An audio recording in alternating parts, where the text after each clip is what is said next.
Welcome to the UK Investor Magazine podcast, the latest on shares, markets and investments, now available on your Amazon Alexa. Hello and welcome to the UK Investor Magazine podcast, now also available on the UK Investor Magazine mobile app. For today's podcast, we're going to be taking a deep dive into AIM-listed GenIP. We're going to be looking at their recently released half-year report, and we're also going to be looking at a very interesting commercial strategy update and a raft of new products due for release. And to do that, we're very kindly joined today by Melissa Cruz, who is the CEO of GenIP. Melissa, I'm welcoming you back to the podcast today. Hi, Jonathan. Thank you for sharing your space. So, as I say, half-year results out this week. We're going to be drilling down into those, but we're also going to be looking at some exciting changes at GenIP in terms of product launches and the streamlining of operations. But before we get into it, Melissa, please could you give us an introduction, first of all, to yourself, as well as GenIP for those that may not be aware of the company, please? Thank you, Jonathan. So I'm Melissa Cruz, CEO of GenIP, a company listed on the London Stock Exchange.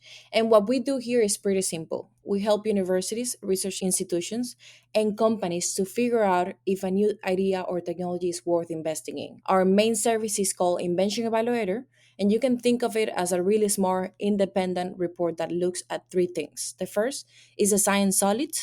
Can it be protected with patents? Is there a real market for it? And on top of that, we also help organizations find the right people and give them advice so they can turn good ideas into real products or businesses. In short, we make it easier and safer for innovators to move from great idea to a real world success. Thank you very much, Melissa. Let's start with the half-year report that was released this week. Now, of course, GenIP did put out a trading statement earlier on in the year, which outlined the strong level of orders during the first half, as well as the order book going into the second half, as well as an increase in the cash balances. But looking at the half-year report that was released this week, from your standpoint, Melissa, what were the key takeaways that investors should consider when looking at that half-year report? Yes, so we're a new company that is in a building phase. We have been operating since early 2024 and just listed in September 2024. H1 revenue actually reflects the timing gap between orders booked and reports delivered, but our 800,000 order book shows that there's a clear demand for our AI-powered human-led platform. And with more than $1 million in cash, we're well capitalized to execute our growth plan and convert the order book into revenues. We have also greater visibility now on near-term activity because of the pipeline that we have and the service expirations that incentivize clients to call off their services sooner, letting us, of course, deliver faster and recognize the revenue earlier. And as we roll out new decision support services, we expect our margin mix to improve over time. Thank you. So, of course, that order book setting you up for higher revenues in the second half of the year. But from an operational standpoint, for those listeners that maybe aren't aware of GenIP and been following the story since your IPO, what were the key highlights for you from an operations standpoint? I will say that three things stand out. The first one is that we have expanded to 25 different countries, deepened relationship with existing clients, and launched new services that build on our core reports. And as you all know, our automation handles the analytical heavy lifting, while the experts ensure quality and confidentiality. So clients can now move from a single evaluation to the next natural steps that are, for example, what to fund, how to position it, how to partner with, who to hire. And we have made this easy to buy as repeatable programs rather than one-off projects. Thank you. So, Melissa, of course, the first half of 2025 was the first full half year for GenIP as a listed company on AIM. Reflecting back on that period, how pleased were you with the performance and progress that you made over that period? I have to say that I'm very, very pleased with the strategic foundations that we have built.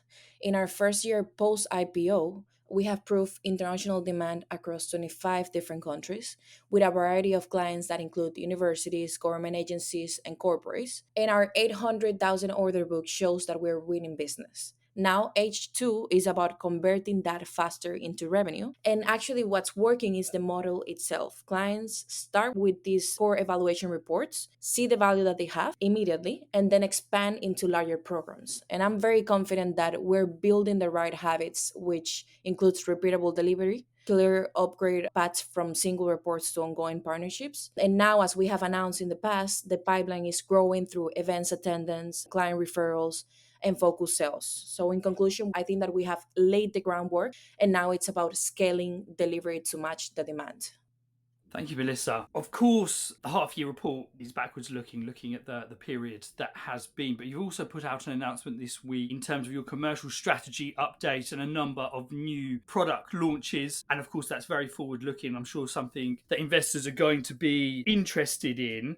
So when we're looking at that particular update, I think it would be good, Melissa, if you could run through some of the key measures there.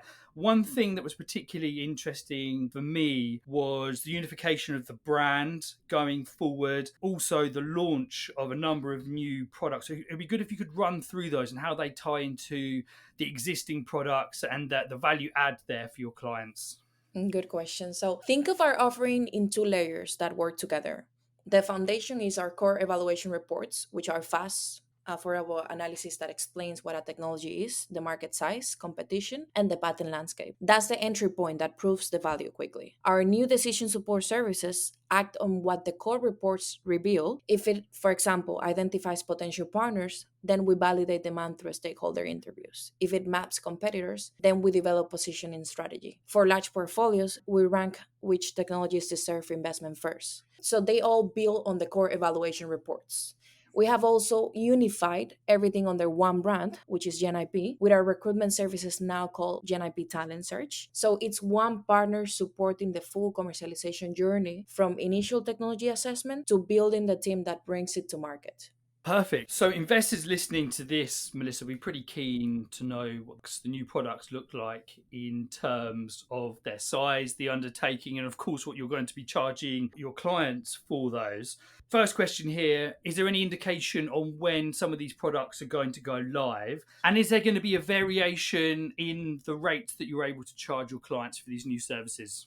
Thank you. Some of these services are already live and they're being used by clients in South Africa and Saudi Arabia.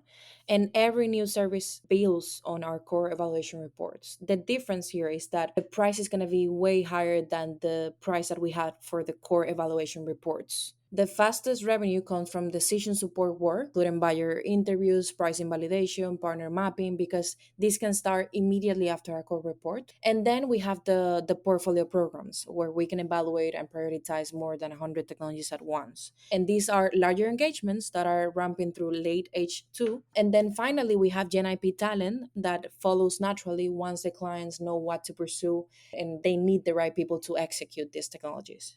One of the things that I noticed in the half-year report is one of the points in your outlook, because of course, when GenIP came to market, the focus was very much at that point, from my understanding, on research organisations and university technology transfer offices. But there was something that really jumped out at me in the most recent update, and that was a plan to increase the corporate client mix to up to 45% of your overall clients, which is really interesting because that opens up a huge new market for you. So the question here is, how will that be achieved? And what are the main benefits you see for the company from actually shifting over into the corporate space a little bit more? Yeah, so we're moving from 30 to 45%, as you mentioned, by targeting venture studios like our recently announced 360 Social Impact Studios partnership, enterprise R&D groups, national innovation programs, and we're reaching them through focus campaigns at industry events, expanding our network with commission-based representatives who can open the doors for us, and business advisors who can secure warm introductions. And this approach, I think, is very straightforward because we land with an entry-level report to prove the value. Then we expand again into higher margin services. And corporates really matter because they have larger budgets, they also have faster decision cycles, and they buy at a program scale. So it's very good for us as a business. And in addition to that, it allowed us to diversify our portfolio from purely only academic clients. So it basically de-risks our revenue base and give us a richer data across both university and corporate portfolios, which will eventually strengthen our proprietary tools as well.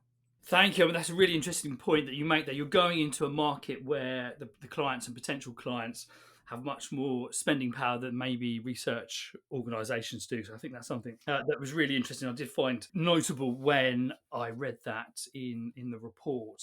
So thank you very much, Melissa, for a really comprehensive rundown of the recent updates for GenIP. I'm sure we're going to have you on the podcast again before long to discuss the implementation and the success of the new products when they're launched. But to finish with and to leave potential investors listening to this with something to take away, when you're looking forward over the next year, what would you say are the three most exciting things that you see on the horizon? So first, proving that we can scale. We have a growing order book, and H2 is about converting that at pace while maintaining the quality. Also, time-bound expirations that accelerate both delivery and revenue recognition.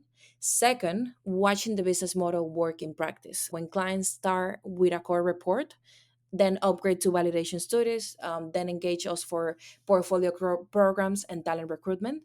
That client journey progression is what really transforms GenIP from a services company into a platform business with recurring revenue and defendable economics. And the third one, I would say that is the international momentum that we're having. We're now operating across 25 countries with a growing pipeline from universities, corporates, VCs, and national innovation programs. We're not just winning one-off projects, we're landing program-level partnerships that create predictable recurring revenue streams.